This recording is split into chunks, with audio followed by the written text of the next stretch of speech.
Mathéo Radio présente À haute voix la lecture intégrale des œuvres spirituelles majeures.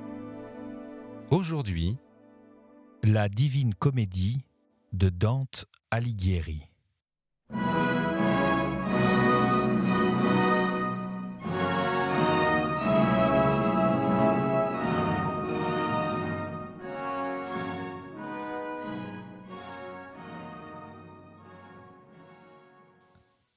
Chant 17e.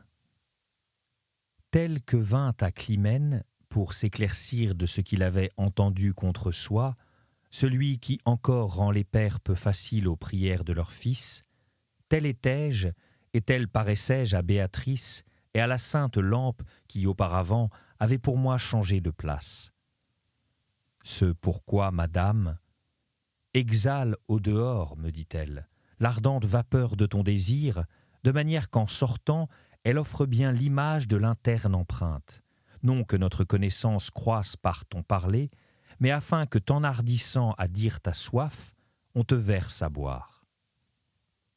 Ô chère tige mienne, qui tellement t'élève que comme voient les esprits terrestres qu'un triangle ne peut contenir deux angles obtus, ainsi tu vois, avant qu'elles soient, les choses contingentes, regardant vers le point à qui tous les temps sont présents, tandis que j'étais avec Virgile en haut sur le mont où se guérissent les âmes, et en descendant dans le monde mort me furent dites, touchant ma vie future, des paroles qui me pèsent, quoique je me sente bien affermi contre les coups du sort. Pourquoi mon désir sera satisfait d'entendre quelle fortune s'approche de moi, car flèche prévue vient plus lentement. Ainsi dis-je à cette même lumière qui auparavant m'avait parlé, et comme le voulait Béatrice, mon désir fut confessé. Non par ces ambages, où jadis s'engluait la jante insensée, avant que fût mis à mort l'agneau de Dieu qui ôte les péchés, mais par de claires paroles et en langage précis, répondit cet amour paternel, enveloppé et brillant de sa propre allégresse. La contingence, qui hors du livre de votre matière point ne s'étend, est toute peine dans l'éternelle présence. Elle n'en contracte cependant aucune nécessité, non plus que de l'œil où il se réfléchit, le navire qui descend le courant.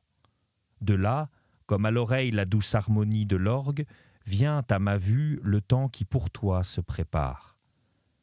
Tel qu'Hippolyte sortit d'Athènes par la perfidie d'une barbare marâtre, tel tu dois sortir de Florence. Cela l'on veut, et cela déjà l'on cherche. Et bientôt l'obtiendra qui le pourpense, là où du Christ tous les jours on trafique.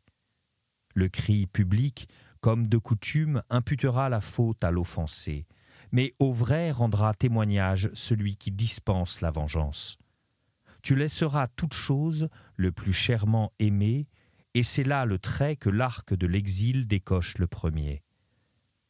Tu éprouveras combien d'autrui le pain est amer, et quel dur chemin est le monter et le descendre par l'escalier d'autrui. Et ce qui te pèsera le plus, ce sera la compagnie méchante et stupide avec laquelle tu tomberas en cette vallée qui, toute ingrate, toute folle et impie, se tournera contre toi, mais peu après, elle, non toi, en aura les tempes fracassées.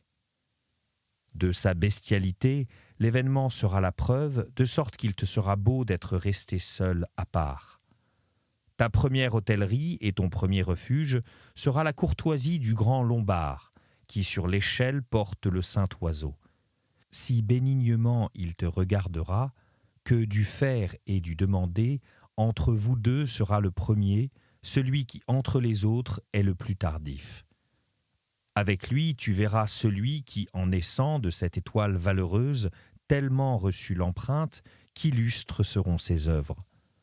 Point ne s'en est-on encore aperçu à cause de l'âge tendre, autour de lui ses roues ayant tourné 9 années seulement. Mais avant que le Gascon trompe le haut Henri, il fera de sa vertu briller des étincelles, n'ayant souci ni d'argent ni de fatigue.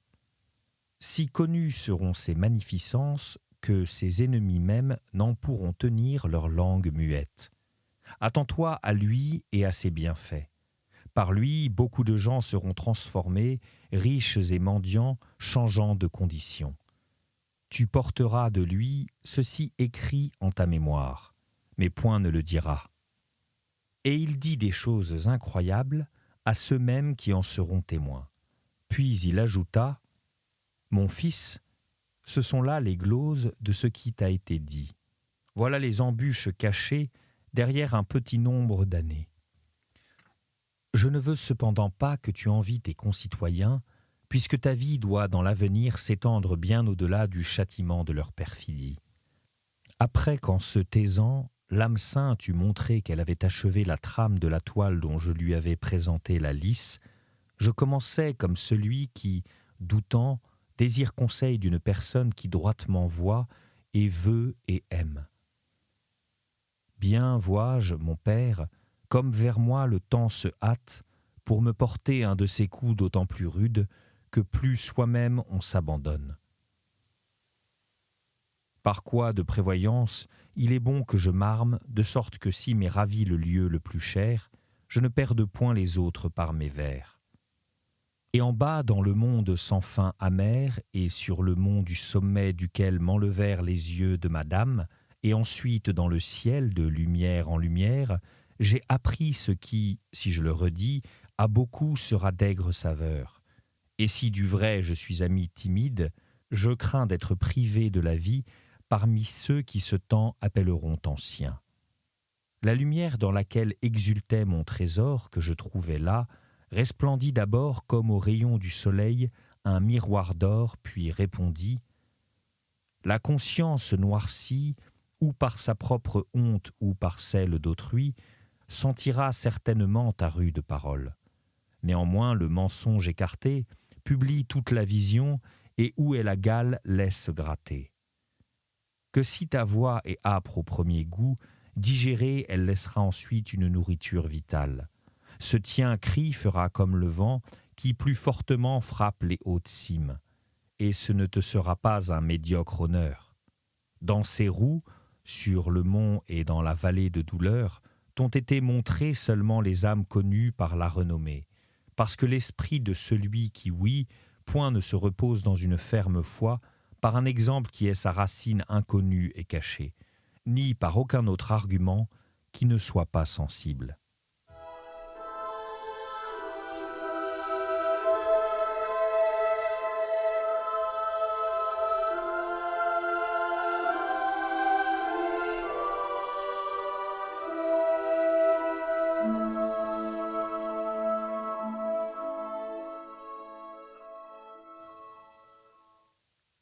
Chant 18e. Déjà de son verbe jouissait seul cet esprit bienheureux, et je goûtais le mien, tempérant le doux avec la serbe. Et cette dame qui à Dieu me conduisait dit « Change de pensée, pense que je suis près de celui qui allège toute injure. » Je me retournai à l'affectueuse voix de mon réconfort, et quel amour je vis alors dans les yeux saints, à l'exprimer je renonce. Non seulement parce que de mon parler je me défie, mais parce que tant sur soi ne peut revenir la mémoire si un autre ne la guide. De cela seulement puis-je dire que, la regardant, à rien de plus n'aspirait mon âme. Tandis que le plaisir éternel qui rayonnait directement en Béatrice me rassasiait, réfléchi par son beau visage, me vainquant d'un sourire plein de lumière, elle me dit « Tourne-toi et écoute. Dans mes yeux seulement n'est pas le paradis. Comme ici quelquefois dans le regard se voit le désir, s'il est si vif qu'il ravisse toute l'âme, ainsi dans la flamme de cette sainte splendeur vers qui je me tournais, je discernais le vouloir de m'entretenir encore un peu. » Et il commença « Dans ce 5e degré de l'arbre qui vit de la cime, et fructifie toujours, et jamais ne perd ses feuilles, sont de bienheureux esprits qui, en bas, avant qu'ils vinssent dans le ciel, eurent tant de renom que toute muse en serait enrichie. Regarde dans les bras de la croix. Celui que tout à l'heure je nommerai, fera ce que fait dans la nuée son feu rapide. Au nom de Josué, qui fut prononcé, je vis une lumière traverser la croix comme un trait, et pour mes sens, le dire ne devança pas le fait. Et au nom du grand Maccabée, j'en vis une autre se mouvoir en tournoyant, et la joie était le fouet du sabot. Ainsi deux autres, Charlemagne et Roland, suivis mon regard attentif, comme l'œil du chasseur suit son faucon qui vole. Ensuite, Guillaume et Rinoard et le duc Godefroy attirèrent ma vue sur cette croix, et Robert Guiscard. Puis, se mêlant et se mouvant avec les autres lumières, l'âme qui m'avait parlé me montra quel artiste elle était parmi les chantres célestes. Je me tournai à ma droite pour de Béatrice apprendre mon devoir par parole ou par signe, et je vis ses yeux si purs, si pleins de joie, que son aspect vainquait les précédents et le dernier. Et comme en sentant plus de plaisir à bien faire, de jour en jour l'homme s'aperçoit que sa vertu augmente, ainsi m'aperçus-je que s'était élargi l'arc où je tournais avec le ciel, voyant ses merveilles plus brillantes. Et en aussi peu de temps qu'une femme devient blanche lorsque son visage dépose le poids de la honte, à mes yeux, quand je fus tourné, apparut la blancheur de l'étoile tempérée qui en elle m'avait reçu. Je vis dans le jovial flambeau le sentiment de l'amour qui là réside, figurer à mes yeux notre langage. Et comme des oiseaux qui se sont levés d'un fleuve, se congratulant de leur pâture, forment de soi une bande tantôt allongée, tantôt ronde, ainsi les saintes créatures enveloppées de lumière, voltant chantaient, et de soi formaient les figures ou D, ou I, ou L. D'abord, en chantant, elles se mouvaient à leurs accords, puis, devenant l'un de ces signes, elles s'arrêtaient un peu et se taisaient.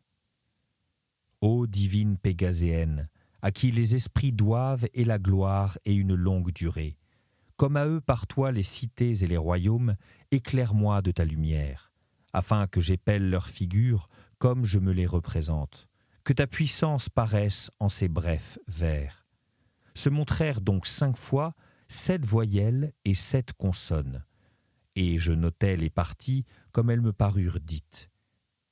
Diligite justitiam, ce qui signifie aimer la justice, furent les premiers verbes et noms de tout ce qui fut peint. Qui judicatis terram furent les derniers. Qui judicatis terram, ce qui signifie vous qui jugez la terre, furent les derniers. Ensuite, dans l'ème du 5e mot, elles demeurèrent ordonnées, de manière que Jupiter semblait là d'argent frangé d'or. Et je vis descendre d'autres lumières sur le sommet de l'ème et s'y reposer chantant, je crois le bien qui vers soi les attire. Puis, comme lorsqu'on frappe des tisons ardents, s'élèvent d'innombrables étincelles, d'où les sots ont coutume de tirer des augures, de là parurent surgir de 1000 lumières, montant l'une beaucoup, l'autre peu, selon le partage que lui assigna le soleil qui l'enflamme, et chacune en son lieu, s'étant arrêtée, je vis la tête et le cou d'un aigle se former de ce feu distinct. Celui qui peint là n'a point de guide, mais il guide lui-même et reconnaît qu'elle est de lui, cette vertu qui dans les nids est la forme. L'autre béatitude, qui d'abord semblait se contenter d'enguirlander l'ème comme de lys, en se mouvant un peu, termina l'empreinte. Ô douce étoile, quel et combien de gemmes me démontrèrent que notre justice est un effet du ciel que tu ornes, par quoi je pris l'intelligence en qui à son principe et ton mouvement est ta vertu, de regarder d'où sort la fumée qui souille tes rayons, de sorte qu'encore une fois, sa colère s'irrite de lâcheté et du vendre dans le temple qui se murera de cygnes et de martyrs. Ô milice du ciel, que je contemple, adore pour ceux qui sont en terre. Ô milice du ciel, j'ai repris donc. Ô milice du ciel que je contemple, adore pour ceux qui sont en terre, tous dévoyés par le mauvais exemple. Jadis, on voulait faire la guerre avec l'épée, Aujourd'hui, on l'a fait en soustrayant. Or ici, or là, le pain qu'à aucun ne refuse le pieux Père. Mais toi, qui seulement pour effacer écris, pense que Pierre et Paul, qui moururent pour la vigne que tu dévastes, sont encore vivants. Bien peux-tu dire, j'ai un si ferme désir de celui qui voulut vivre seul et qui pour la danse fut conduit au martyre, que je ne connais ni le pécheur ni Paul.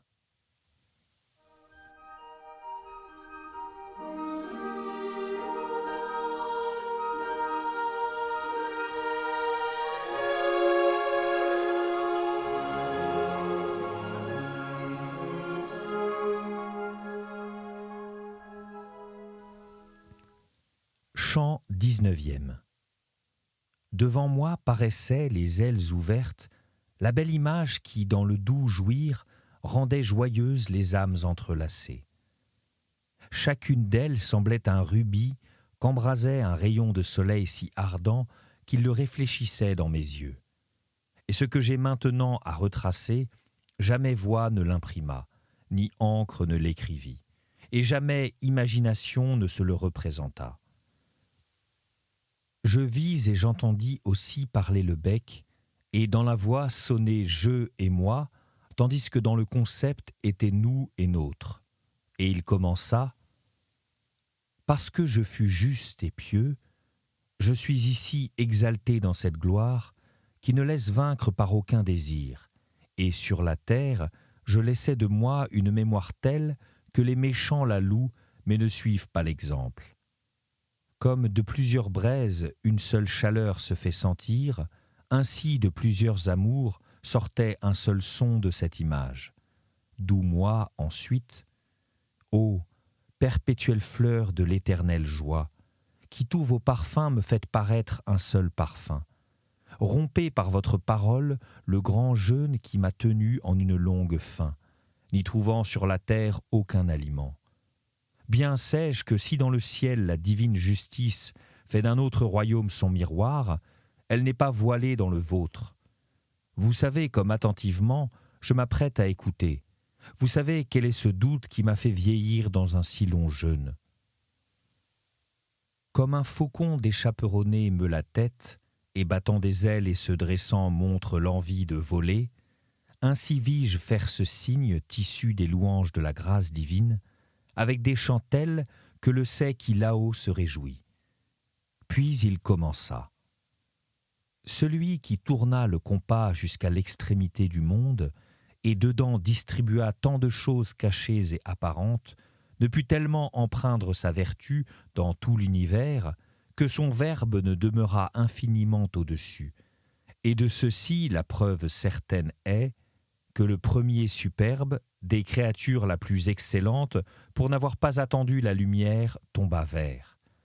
Et de là, il apparaît que toute nature moindre est un étroit réceptacle de ce bien sans fin et qui n'a de mesure que soi-même.